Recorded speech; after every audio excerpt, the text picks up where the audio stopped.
Hello everyone, my name is Ross, and I'm, as many say, a difficult teenager, which is why they almost made me like a prisoner. I'll tell you what it's like to live in an eternal curfew, with a million restrictions, and how I got to this hell in the first place. My parents are businessmen. They're very wealthy, and always busy with their work, which isn't half bad. I'm happy with the way things are, given my lifestyle. Yeah, my parents also grew up in rich families. That's to say that we've never really known what it's like not to have money. But there's this one other thing.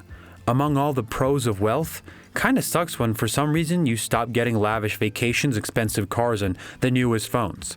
I was always surrounded by a ton of friends, but I never knew who liked me for me or who just hung out for the money. I was never stingy and always chipped in more than my fair share. Dinners, parties, etc. With girls, I showered them with gifts, which they really liked. Every time things ended the same way though. They accused me of being rude and materialistic. Then I'd say, well, didn't you like the gift I got you? And they left. All ended the same way. And I also got really tired of everything. School, my parents being gone all the time, and I even got tired of money. I know. There were a few guys from school who didn't live by the rules. They didn't care about anything. They had their own world, and I wanted to live like them. One day I sat down with Jeffrey. The police was a frequent visitor at his home. Everyone knew about this. I just talked to him about biology. He was very surprised when I invited him to hang out.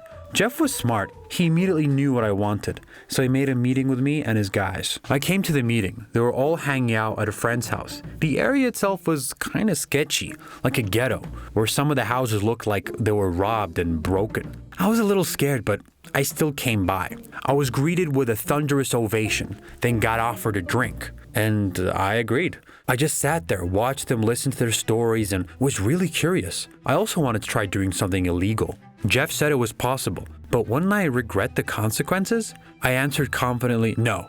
Then we jumped into my car and we drove into the city. An hour later, we arrived into another area. There were other people there. When they saw me, they started looking at me weird, but Jeff told them that I was with them, and they left me alone. Those guys pulled something out of their pockets and handed the package to Jeff, and he paid them with the money I gave him. Around $700. We left and immediately heard the sound of sirens. It was the police. We tried to hide, ran through the whole city. My adrenaline went off the scale, but we all managed to escape. I arrived home exhilarated and excited. I was happy and scared at the same time. My parents, as always, were not at home. The next day when I arrived at school, the police were already waiting for me. They said that they had recognized my car the day before. I of course denied everything, and they left. I knew that it would not be for long, but this excitement only grew. Jeff was pleased when I told him about the dialogue I had with the cops and therefore offered me another little business opportunity. I embarked on the path from which I was blown away.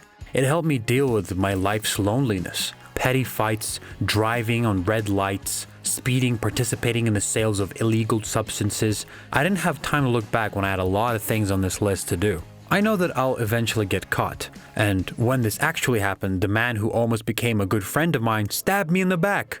Jeff didn't cover for me. He shifted everything onto me. He told the police that I was the head of every operation, that I forced him to do illegal stuff with him. I was so upset and felt betrayed. Then my parents were notified. Thanks to my father's status and wealth, they managed to get me out on bail. But since there were so many violations, our lawyer advised me to stop all illegal activity right now and lay low. I tried to understand that while I was locked up, while all this was happening. And having analyzed everything, it became clear that what I truly wanted. But more on that later. My mom came into my room. She sat me down on the bed and began telling me how much her and my father worked for us to live our life, so that I have a good future and opportunities for better education, connections, and maybe investments. And then she got angry, said that I undermined her trust, and that she was disappointed in me. Mom said that I'll continue to be grounded, and told me that I cannot hang out with the wrong people, or I'll end up on the wrong path. And then she asked, "What bothers you? What do you want?" At first, I was silent, and then decided to tell her the truth. I understand that I have advantages that other kids don't have. I'm happy that my parents work hard for my future. But you guys are just so invested in your jobs. You forget about me, I told her. She raised her eyebrows in surprise and almost started talking, but I interrupted her and continued. You probably think that I did all this illegal stuff because I'm just a spoiled teenager. But in reality, it's because of you guys. Among the heaps of expensive presents for Christmas, I'm in a house among servants. They all brought me expensive toys from you, cakes, put on a table meant for 30 people, and I sat there alone. Mom, have you ever read the letters I wrote to Santa at least once? If you have, you wouldn't buy me half the toy store. Every year I ask for the same thing. To celebrate Christmas with my parents, I said. My mom listened attentively. Without interrupting me or asking again, she seemed to get upset by this. She stared blankly at the wedding ring on her finger, knew my words were powerful because they were from the heart. Maybe I wouldn't have gotten myself into trouble if my parents were there for me more often. My mom also got these words. I never wanted to annoy them, just get them to notice me. Because good grades in school, success in sports, and good behavior in class didn't get them to listen. I don't want anyone to act the same way, because I made mistakes. It was enough for me just to talk to them a little. But through the years, I gave up trying and silently suffered. So the years passed and this left an imprint on my life. A couple months had passed since the moment. My family and I decided to reconsider our priorities and try to live differently, especially setting aside time for each other. I think it's a great attempt at getting closer. So guys, how do you get attention of your parents? And who would you want to improve your relationship with? If you liked the video, then please leave a like and comment down below. Don't forget to subscribe. I'm so embarrassed. One situation happened after which my mom found out about my terrible secret. This is a complete failure. Well, let me tell you everything in order. My name is Ben and I'm a senior in high school.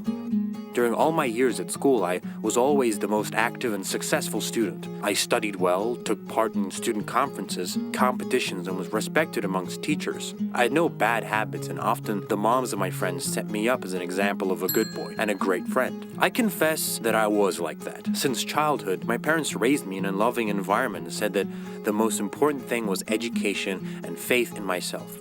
That is, if you are smart and confident in your abilities, you have dreams and desires, then you will definitely succeed. This attitude has always pushed me forward. I did not envy anyone, helped and supported people if it was in my power. So I lived, studied, and dreamed of college. But I had a secret that no one knew, and I would not open up to anyone about it because what I am doing is shameful. My secret has been kept for many years, and no one would ever believe that Ben, the nicest guy in school, loves,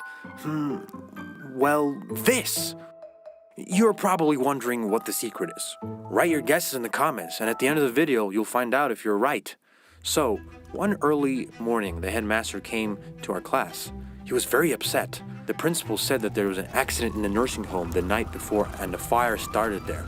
It is good that no one was injured and the fire was extinguished in time, but the main part of the building burned down, exactly one where the bedrooms were located, and now poor older people will have to sleep in free rooms until the establishment is repaired. The principal asked everyone to help with the rubble, since our town is physically very small, so is the population, so we cannot count all the firefighters and police on one hand. The guys enthusiastically agreed to help, and right after the school we all went to the nursing home as a group. Firefighters were already working in the yard. Because of the fire, most of this building burned down. Practically nothing remained of the roof. When we started cleaning up the rubble, the employee of the establishment could hardly hold back tears, saying that they did not have the money to repair the roof, let alone overhaul the entire building. But she said that they would hope for a miracle, and while the weather is warm, the elderly should not be afraid and worried.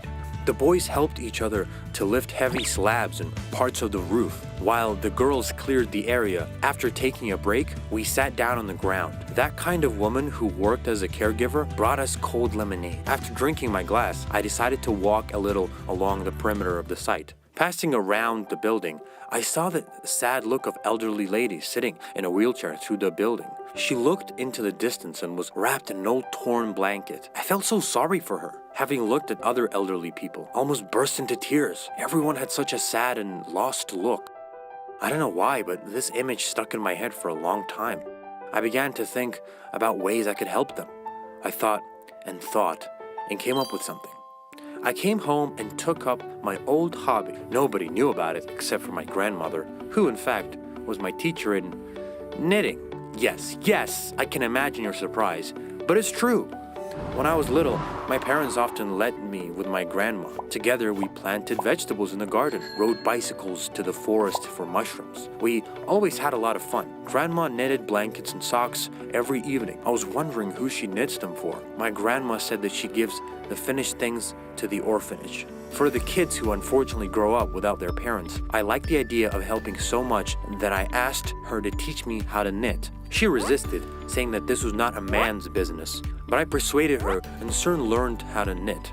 Together, we knitted dozens of sets of blankets for toddlers. I was so happy. And now, a few years later, I again took up knitting needles because I wanted everyone to have a warm, new blanket in the nursing home. Every day after dinner, I went to my room and did my homework. Then, I knitted a blanket for a couple of hours and, hiding my unfinished creations under the bed, put them in a box. I wanted to note that although my parents supported me in everything, they brought me up strict, especially my mother, who believed that boys should do boxing, football, or play chess, but not knit blankets. That's why I hid my hobby from everyone. As the days passed, I learned the latest news about the nursing home from my classmates. As it turned out, caring people raised money for reconstruction and soon the building would return to its usual form. I was very happy and looking forward to presenting my blankets. One weekend, as usual, after dinner, I decided to take up knitting needles and went upstairs. Quickly ran into my bedroom, forgetting to close the door. With enthusiasm, I set to work when suddenly the door swings wide open and my mother runs in. She first looked at me, and then the knitting needles and yarn and stood silently in shock, not knowing what to say. She clutched her head, saying that she had noticed strange behavior in me for some time now, and she wondered why after dinners I closed myself in my room and did not let anyone in. I thought that you were talking to a girl or reading or something, or maybe watching some bad movies, and it turns out, you knit. Blankets, socks. I would never have guessed. My mom said something else along the lines of all boys are like boys, but her son sits and knits like an old grandma. She talked about the neighborhood boys who choose the right directions, not like her son. When I explained why exactly I was doing this, my mother asked me not to tell anyone about my hobby, since she was worried about me and did not want me to be a laughingstock. I nodded approvingly. Several days later, my blankets were ready. I put everything in bags and asked my mom to take me into the nursing home. The closer we got to our destination, the harder my heart pounded. I was very nervous and worried. At the very entrance, I took a deep breath and my mother and I headed inside. The staff there were so moved that they could not hold back their tears.